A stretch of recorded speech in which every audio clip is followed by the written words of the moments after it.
Good day everyone and good day Ma'am Miriam Iliaga. So this is my video reporting about the Music 7 second quarter or second grading period in Lesson 4, the music of Mindoro, Palawan, and Visayas.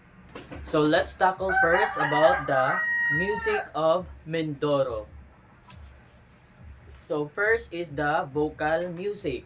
So the first bullet here is the igway. So igway is the word for their song or their own dialect. So igway. Next is the marayaw. So when we say marayaw, it is a spirit song. It is utilized for healing the sick. So makaayo siya sa mga tao nga na ay sick, sa mga na ay pang bati-bati. And four, it is casting for magical spells. So, in our own dialect, katong mga yam-yam or unsa pang mga magical spells. So, bagay na siya nga music, which is the marayaw. Next is the pamoy buyen. So, when we say pamoy buyen, it is a legend which means fear of water. So, in our own dialect, fear of water, so may kahadlok sa tubig. Fear of water. So, that is pamoy buyen. Next is the ambahan. So ambahan is a chanted poem with 7 lines, a serenade or courtship song. So when we say serenade, it is sung or nangikanta siya sa to someone which outdoor or open air. So that is a serenade and courtship song. So courtship songs so like mga rana ka o mga inana like nakay naibgan so imong kantahon is a kind of music which is ambahan. So next is the instrumental music of Mindoro. So first, let's tackle about the git-git. So when we say git-git, it is a 3-string indigenous violin with a human hair for strings. So this is the git-git and this is a violin and iyang gigamit nga string is human hair. So some violins are using the tail of a horse, but this git-git are using the human hair. So here's the example music of git-git.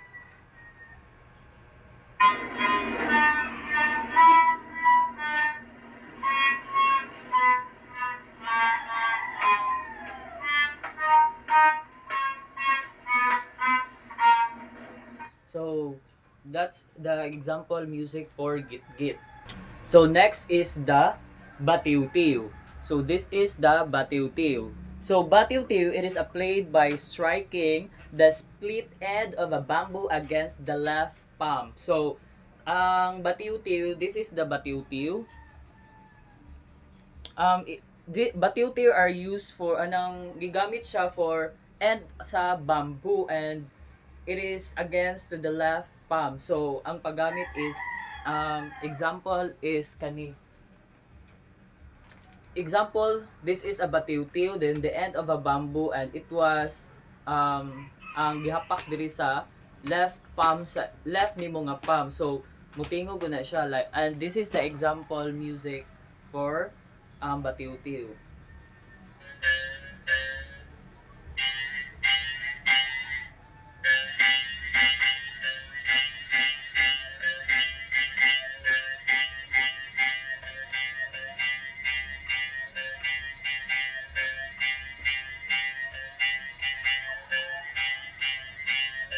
So, mo to example sa batiw-tiw. Next is the kinaban. So, when we say kinaban, it is a jaw harp instrument which is made of slim bamboo. It is approximately a ball pen size of a varying length and shape. So, this is the kinaban. Example of kinaban. So, pareha siya kadagkoa sa ball pen. So, ball pen size siya and it is a bamboo. So this is the example of kinaban.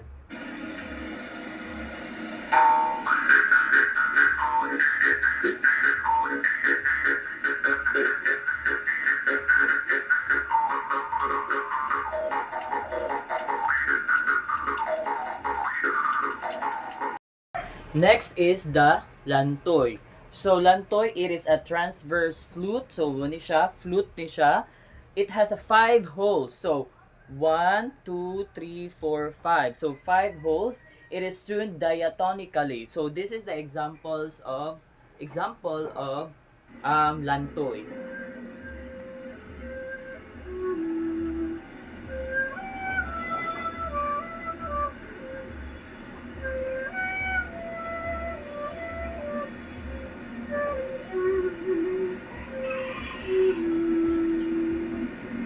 So that is the example of lantoy. It is a bamboo pole ni siya, bamboo pole nga wala gibuak. So buo ni siya nga kawayan nga naa sa tong pinakatumoy sa bamboo nga gamay-gamay ra siya nga maigo ra sa imuhang baba. So now let's proceed to the music of Palawan.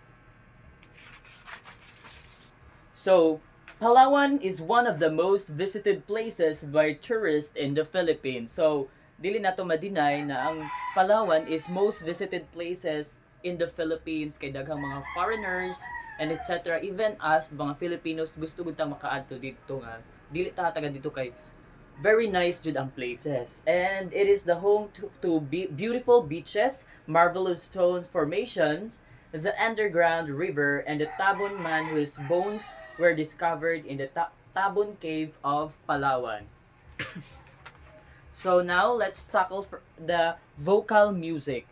So vocal music are mainly used for work, leisure, worship, and ritual. So this is ang mga music sa Palawan is used for worship. So kabalo ta sa worship about ato ang mga religions, and also the ritual. So ilang mga tinuhuan dito sa Palawan. And most often they are performed with the music instruments. So music instruments are makita nato for the next slide. Types of vocal music. So first is the lantege. Lantege is a love song of the Tagbanuas and people of Palawan. So lantege is a love song. So love song siya between a couple or even pwede man mag-love ang friends, di ba? So love song of the Tagbanuas. So when we say Tagbanuas, it is the indigenous people and one of the oldest ethnic groups in the Philippines. So muna siya ang Tagbanuas. And now, second is the Kingking Tarinting Layang Pasiyak. It is an example of Kuyonon traditional folk song. So, tarinting is a kind of bird usually found in the seashore. So, when we say tarinting, it is a white bird with a long beak and long legs that is commonly found in the seashore during low tide. So, this is the example of tarinting bird.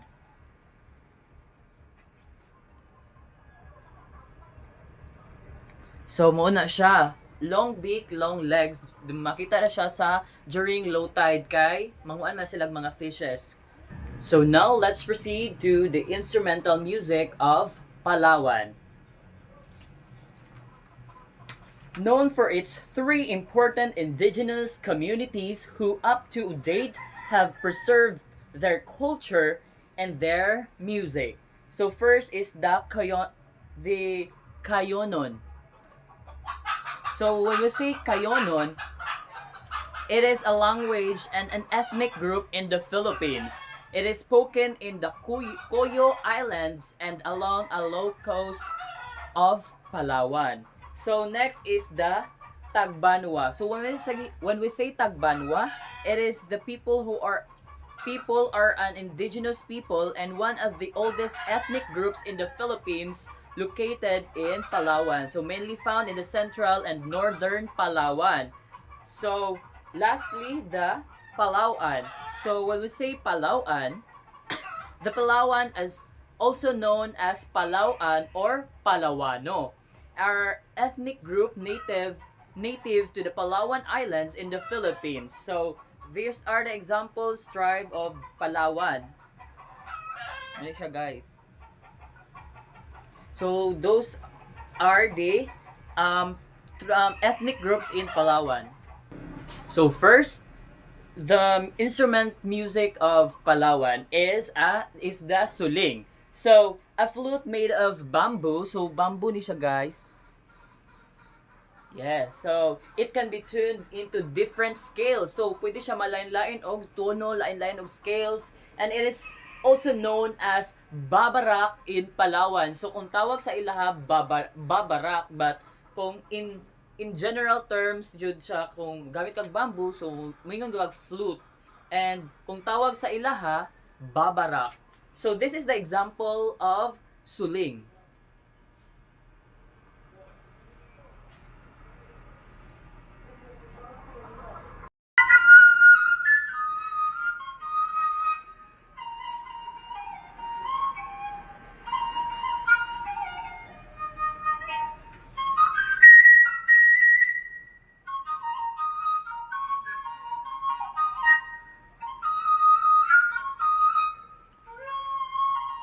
So another example of suling is this.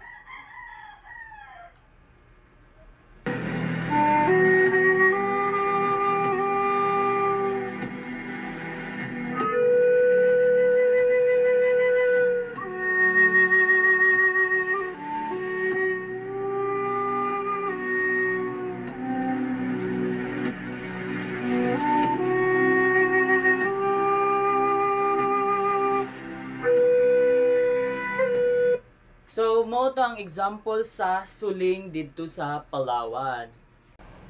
So, next is the pagang. Pagang is played like a harp. It is believed that only the adult members of the community can play it. So, it means that children won't play this kind of instrument, which is the pagang.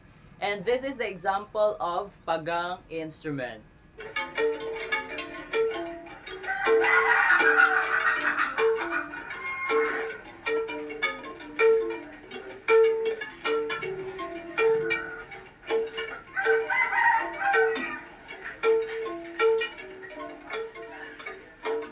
So that is the example of pagang. So this is the pagang instrument.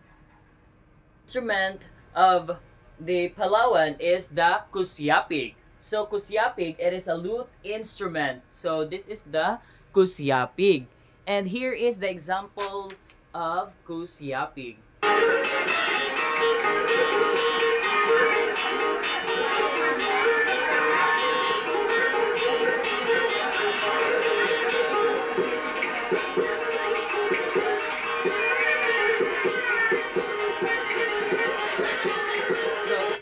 So that is the example of kusyapig. So this is the kusyapig instrument of Palawan.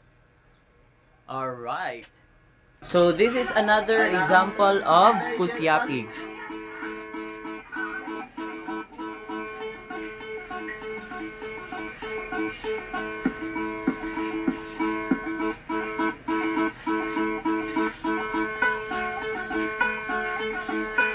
So, di ba?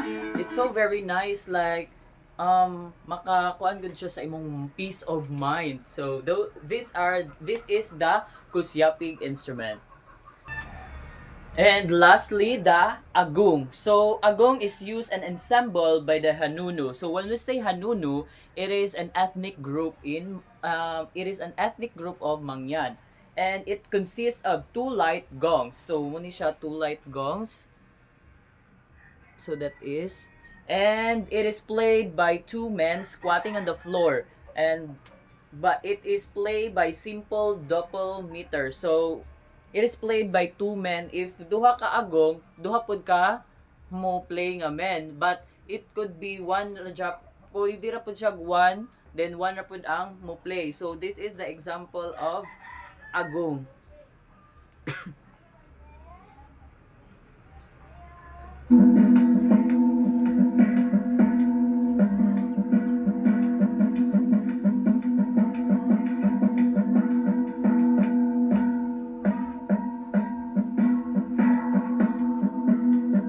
That is the example of agong. So again, this is agong instrument. So the last topic that we discussed is all about the music of Visayas. So first is the the vocal music of Visayas. So first is the Matod Nila. So it is a Visayan love song. The composer of this Matod Nila is Pilita Corrales. And this song is about your loved ones sa imong mga kinsa imong gihigugma. So this is the Matod Nila. And next is the Rosas Pandan. It was a Visayan courting song, and the composer of this is again Pilita Corrales. And this song is the Rosas Pandan. This song is for the courting, like mangharana ka, like manguyab ka sa imong crush. So this bagay ni siya the Rosas Pandan. And next is the Kondansoy. It was a Visayan drinking song. So when we say drinking song, it is generally refers to a traditional song from the Visayan region of the Philippines, and often sung during the social gatherings where alcohol is being consumed. So mga gatherings, so naa jud na yung mga inom-inom. So next is the Ilo nga Bata. So Ilo nga Bata, it is a children's song for mga bata, like mag-play sila, so gipa music ni nga Ilo nga Bata, so para malingaw sila. And next is the Dandansoy. It was a Ilonggo farewell song. So it is about a woman farewell to her lover. So mura siya ay this song is kanang iya ang a woman nagpaalam or nibiya sa laki. So muna siya, it is a song about separation from the couple. And next is the Ili Ili Tulog Anay. So it was from Panay Island. It was it was sung by an elder a sister or an elder woman or elder female to the baby, para sa bata nga to encourage nga matulog ang bata because her mother was on work, so gatrabaho siya sa layo, so muna siya ili tulog anay. So I have an example here so pagkanta, and I'm not an expert but muna siya ang pagkanta. Ili tulog anay, wala diri imo nanay katutienda bakal papay ili tulog anay. So muna siya example sa ili tulog anay. And next is the Ako Kinisi Angie. So it is a Visayan work song. So kani nga kanta is about ni Angie, nga a woman who works very hard as a dressmaker from morning to evening. Muna siya ga-work siya as a dressmaker, mananahi, gatay siya from morning to evening. So that is Ako Kinisi Angie. So ang bayi nga manahi mo si Angie. And last but not the least, si Pilimon. So it is a Visayan work song again. It was composer is Yoyoy Villame, and it is about the fisherman who caught fish from the ocean, and anang kanang isda nga iyang gikuha is tambasakan, and naa na sa kanta nga si Pilimon nakakuha og isda nga tambasakan or the mud skipper. And muna siya ang mga vocal music sa Visayas. So let's proceed to the instrumental music. So first is the Rondalia, a string ensemble originating from Spain played by the pick of or plectrum. So many Filipino musicians were able to lead the way in Rondalia ensemble, and one of them was Juan Silos Jr., and known for is the father of Rondalia. So father of Rondalia is Juan Silos Jr. And from the Spanish ronda, meaning serenade. And it is origin where in the folk playing bands or string instruments that were played using the plectrum or pick, and as a piccolo, bandoria, loud, octavina, guitar, bajo de unas or the double bass, and often a drum of percussion. So, muna siya ang rondalya. So this is the example of rondalya. So mix na siya sa ang rondalya. So this is the example. Mo ni siya ang rondalya. So that is a rondalya, a string ensemble originating from Spain. So muna siya ang imagine mo ang guitar, so na mga strings. So muna siya gigamit ni Juan Silos Jr., the father of rondalya. So next is the bandura. Bandura is a 14-string instrument with 16 frets and shorter neck. And mo ni siya, more siya guitar, then ang ngalan niya is bandura but shorter neck. And it is the soprano instrument of the rondalya, and it usually plays the melodic line of the composition. So mo ni siya ang bandura. Bandurria rather. So this is the example music of bandurria.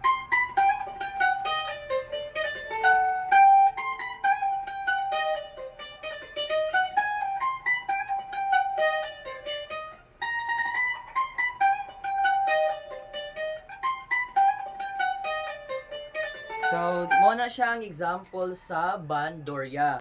So next is the laud. So comes from a Spanish word which means lute. It is a plectrum chordophones that has 12 strings in pairs. So ang bandurria 14, but kaniya laud is 12 strings. And similar to the bandurria but with a longer neck. So kani siya taas yung neck, but bandurria is shorter neck. But and again, ang bandurria has a 14 strings, but laud is 12 strings.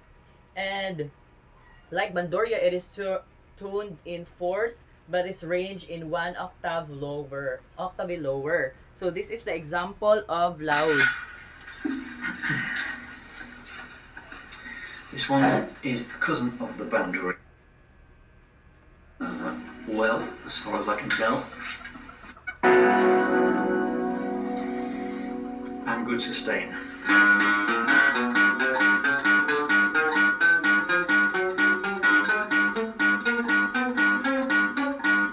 Right at the fingerboard.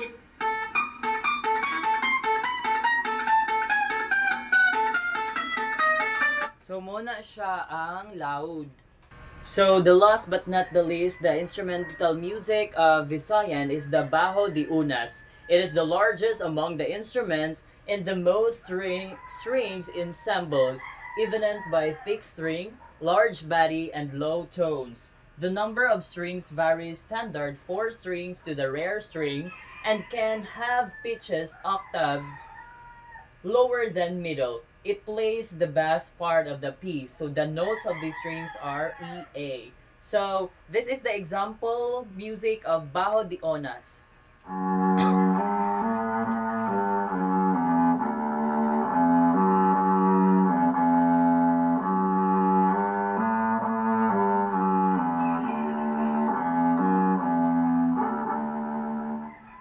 So mao to ang example sa Bajo de Onas. So those are the musical instruments of the Visayan, the music of Visayas. Thank you for listening, and that's all for my report about Music 7, the second quarter or the second period, the lesson for the music of Mindoro, Palawan, and Visayas.